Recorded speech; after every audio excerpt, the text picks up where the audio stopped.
नमस्कार। आप देख रहे हैं हुई अफलातून और मैं हूं शिल्पा शर्मा। इस नवरात्रि के दौरान हम आपको सुना रहे हैं नवरात्रि में पूजी जाने वाली 9 देवियों की कहानियाँ। आज नवरात्रि का तीसरा दिन है और आज के दिन पूजा की जाती है देवी चंद्रघंटा की। अब तक हम जान चुके हैं कि देवी पार्वती यानी शैलपुत्री ने तय किया कि वे तपस्या करके महादेव से विवाह करेंगी ताकि देवलोक को नरकासुर के अत्याचारों से मुक्ति मिल सके।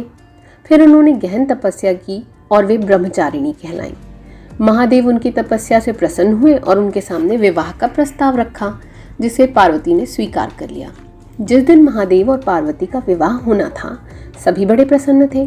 पार्वती सुंदर सी दुल्हन बनी और पार्वती के माता पिता हिमावत और मीना अपने दामाद का स्वागत करने के लिए द्वार पर पहुंचे।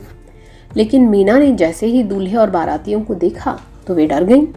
दूल्हे ने कपड़े के नाम पर नीचे की ओर केवल शेर की खाल लपेटी हुई थी। उनके शरीर पर भस्म लगी हुई थी, बालों का बेतरतीब सा जूड़ा था और उनके गले पर सांप की सी माला की तरह लटका हुआ था। बारातियों में गंधर्व, अप्सराएं, भूत और आत्माएं थीं। मीना के लिए यह किसी झटके से कम नहीं था। वे यह सब देखकर बेसुध हो गई। जब पार्वती को यह पता चला कि मीना बेसुध हो गई हैं, तो वे अपनी माँ के पास आईं। हिमावत ने बताया कि तुम्हारी माँ शिव के स्वरूप और ऐसे बारातियों को देखकर डर गई हैं। पार्वती को यह देखकर क्रोध आ गया। उन्होंने अपने वाहन यानी कि शेर का आह्वान किया। भयंकर गर्जना करते हुए शेर उनके सामने आ गया। पार्वती ने अपना रूप बदला और इस समय जैसे भगवान शिव नजर आ रहे थे, वैसा ही रूप धारण कर लिया।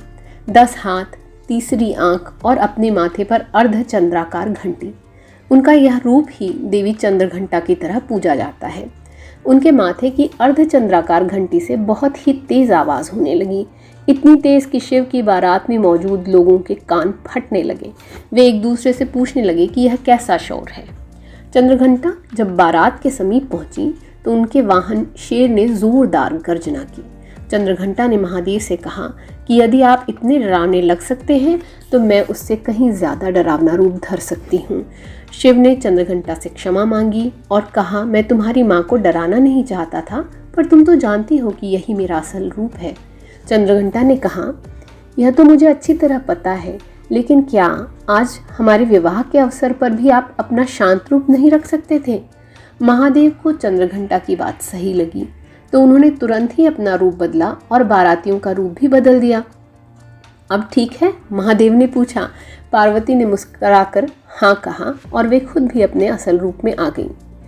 तो ये थी देवी चंद्रघंटा की कहानी। देवी चंद्रघंटा का निवास भी हमारे भीतर ही है। वे हमारे भीतर उदारता, सज्जनता और दानशीलता के रूप में निवास करती हैं। जब हम लोगों के प्रति उदार बनते हैं तो हमारे भीतर मैत्री भाव जागता है। इससे दुनिया में सौहार्द कायम होता है।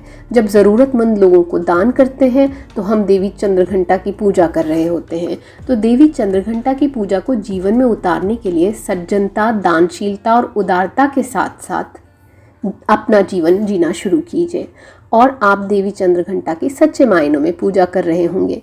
तो ये थी देवी चंद्रघंटा की कहानी। अब आपसे कल मुलाकात होगी और जानेंगे नवरात्रि के चौथे दिन की देवी यानी देवी कूष्मांडा की कहानी। तो अभी दें इजाज़त और अपना ख्याल रखें। धन्यवाद।